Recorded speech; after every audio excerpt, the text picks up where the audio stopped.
Timișoara începutului de secol 20 se înfățișează ca un oraș multicultural și în plin avânt de dezvoltare. Odată cu demolarea vechilor fortificații, peisajul urban este pe cale să se schimbe prin densificare și orientare treptată către o expresie modernistă. Noua estetică apare pe fondul unor reglementări urbanistice deja existente în planul general elaborat în perioada 1911-1913.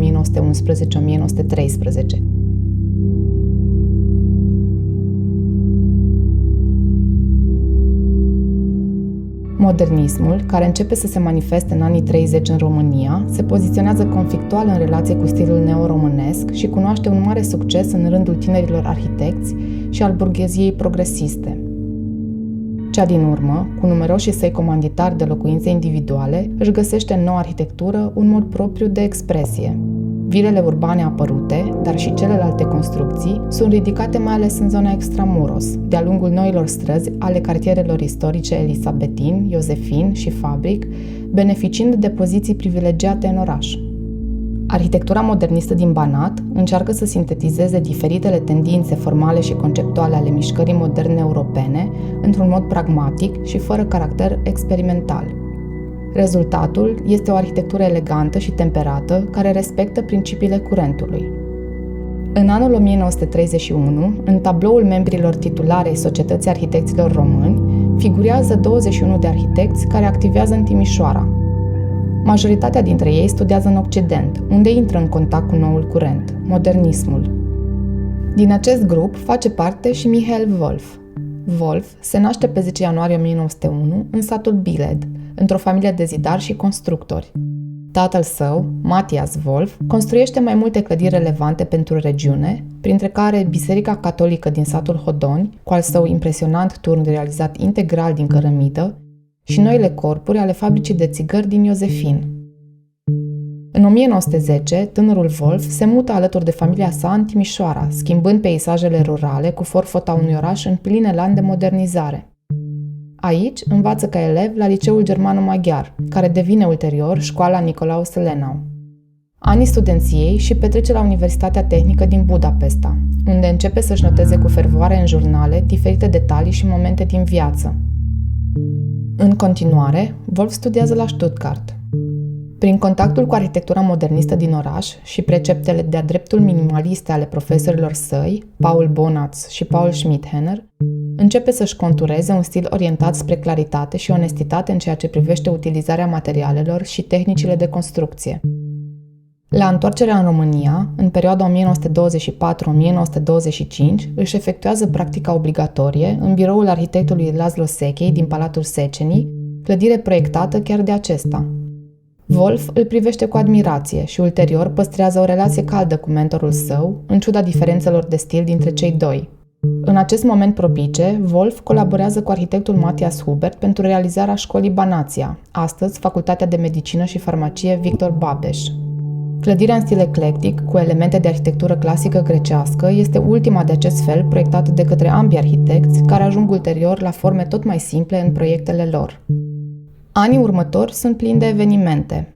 Wolf frecventează diferite cercuri din oraș, leagă prietenii cu viitori clienți, artiști și constructori, își efectuează serviciul militar și revine de câteva ori în Stuttgart pentru predarea lucrării de licență și pentru a lucra. Timpul petrecut aici își lasă amprenta asupra sa, cea de-a doua jumătate a anilor 20 fiind deosebit de efervescentă. În acest context, în 1927 se deschide expoziția Weissenhof cu o colecție de 21 de clădiri realizate după canoanele stilului internațional de către 17 arhitecți. Printre aceștia, cei mai mari reprezentanți ai modernismului, Corbusier, Mies, Gropius, Behrens. Im ersten Stock des Széchenyi-Palais auf der Lloyd-Zeile befestigte ich am 13. September 1931 am Balkon das Schild Architekturbüro, Diplom-Ingenieur Michael Wolf, Architekt. Anii 30 marchează începutul unei perioade prospere pentru Timișoara, în care se construiește mult odată cu creșterea considerabilă a economiei și apariția a numeroase noi întreprinderi. Comanditarii lui Wolf nu întârzie să apară, iar acesta construiește prima sa casă între anii 1931 și 1932 pe strada Paris. Urmează noi proiecte de locuințe finalizate cu succes și recomandări călduroase către alți clienți, care uneori îi devin prieteni. Tot în această perioadă, îi se solicită proiectarea unei case cu 6 apartamente elegante pe bulevardul Constantin Diaconovici Loga. Dieser Bau wurde für meine Laufbahn die beste Reklame. Așa cum el însuși declară în jurnal, casa de pe bulevardul Loga îi aduce renumele și atrage după sine comenzi importante, precum casa doctorului Liviu Gabor în 1932, care îi asigură reputația în industrie și face ca stilul Wolf să fie recunoscibil în peisajul urban local. Situată în imediată apropiere a Spitalului de Copii, casa familiei Gabor este o vilă urbană cu demisol, parter și etaj. Ca în cazul multor clădiri construite în perioada respectivă, demisolul este marcat ca adăpost antiaerian. Volumetria este simplă, fațada e lipsită de profile sau alte ornamente de prisos, doar volumul casei de scară este mai proeminent pe fațadă, detașându-se ușor spre stradă. Un prim element care ne semnalează apartenența la stilul Wolf este golul de deasupra aparatului de acces corespunzător casei de scară. O fereastră alungită cu arc în plin cintru, al cărei ax de simetrie este accentuat printr-o cheie de boltă la care se adaugă sculptura unei figuri feminine. Baza ferestrei este marcată printr-un mic balcon aferent podestului intermediar. Înălțimea relativ mică la care este situat balconul și accesul concav în clădire, asemenea unui alcov, fac ca relația casei cu strada să fie foarte apropiată. Raportarea volumetriei la spațiul public, concavitatea intrării în clădire, materialitatea simplă a fațadelor și detaliile care conferă textură zonei de acces, precum tencuiala periată fin și încadramentele curbe, calde pentru locuințe sau rectangulare în cazul spațiilor comerciale, reprezintă elemente tipice stilului Wolf. În aproape toate clădirile sale, porțile creează un spațiu retras, intim, care marchează pragul intrării în casă, în timp ce numeroase exemple prezintă o pană specifică la partea superioară a fațadei principale. Aceeași fereastră înaltă, cu arc în plin cintru și ancadrament realizat din piatră, se regăsește și la casa Ruth Röhrig. Pana de deasupra porții este și ea prezentă, purtând de data aceasta însemnul RR de la numele proprietarei. Interesantă este alegerea lui Wolf de a evidenția adâncimea profilului porții prin teșirea colțurilor încadramentului la intersecția cu soclul imobilului. Recurența anumitor elemente de feronărie, la porți, ferestre, parapete, împrejmuiri și pordrapeluri, de tipuri de profile ale ferestrelor, de detalii ale scărilor și balustradelor, se datorează colaborărilor excelente și adeseori îndelungate pe care Wolf le dezvoltă cu antreprenori, constructori, colegi arhitecți, meșteri, artizani și sculptori.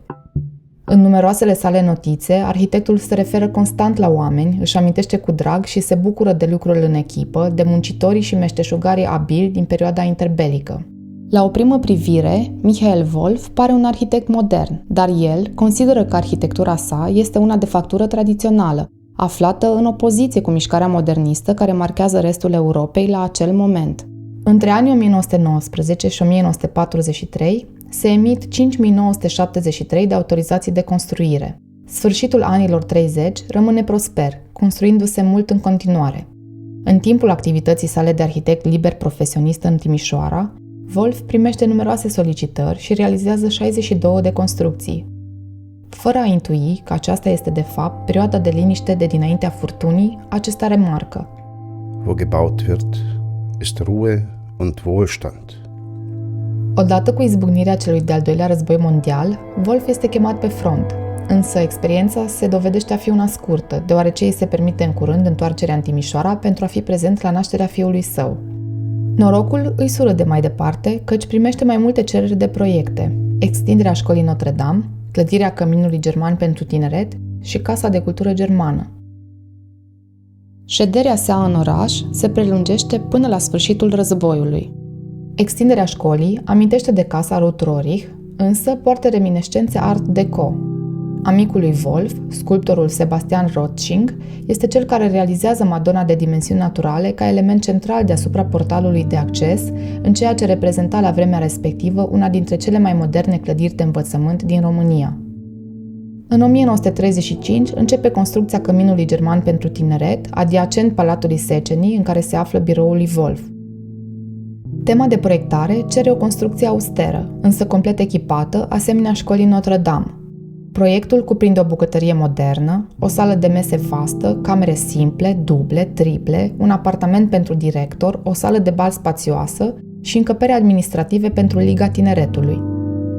Căminul preia înălțimea la cornișa Palatului Széchenyi și se prezintă sobru, însă suferă modificări în urma reabilitării recente.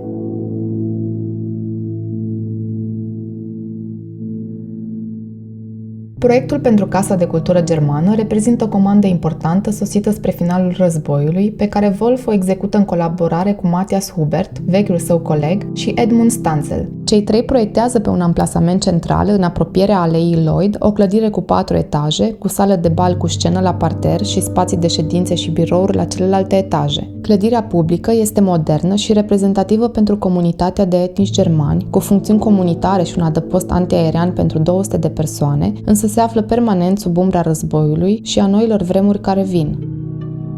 Ich empfand die Umsetzung dieses Entwurfs als eine großartige Aufgabe. Nun muss ich jedoch vorausgreifen. Bis zum Frontwechsel Rumäniens am 23. August 1944 waren die Arbeiten zu etwa 80% durchgeführt. Es war mein letzter Entwurf als freischaffender Architekt in Temeswar. Am Tag des 23. August habe ich die Arbeit am Deutschen Kulturhaus eingestellt. După război, continuă construcția clădirii în care mai târziu funcționează clubul CFR, însă multe elemente nu mai corespund planurilor inițiale ale lui Wolf.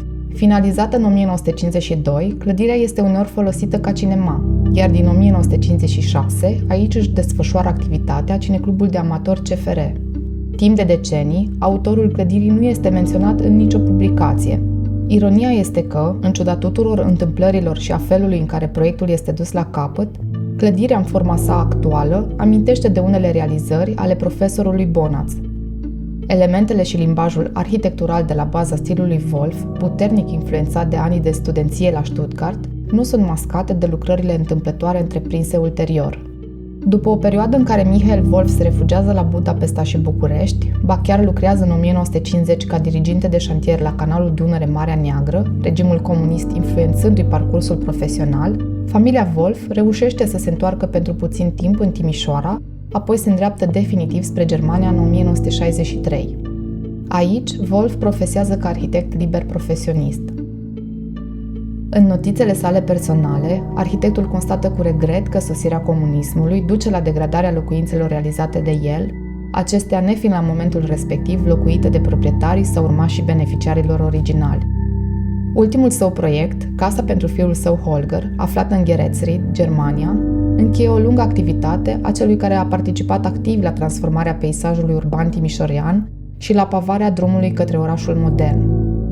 Multitudinea de vile interbelice cu caracter aparte, pe care încă le admirăm și prețuim astăzi, este parte integrantă a identității Timișoarei. Blicke ich heute auf diese Zeit der 30er und 40er Jahre zurück, so erinnere ich mich im Falle jedes einzelnen der von mir entworfenen Häuser an die Freude der Menschen bei der Übergabe der Bauten.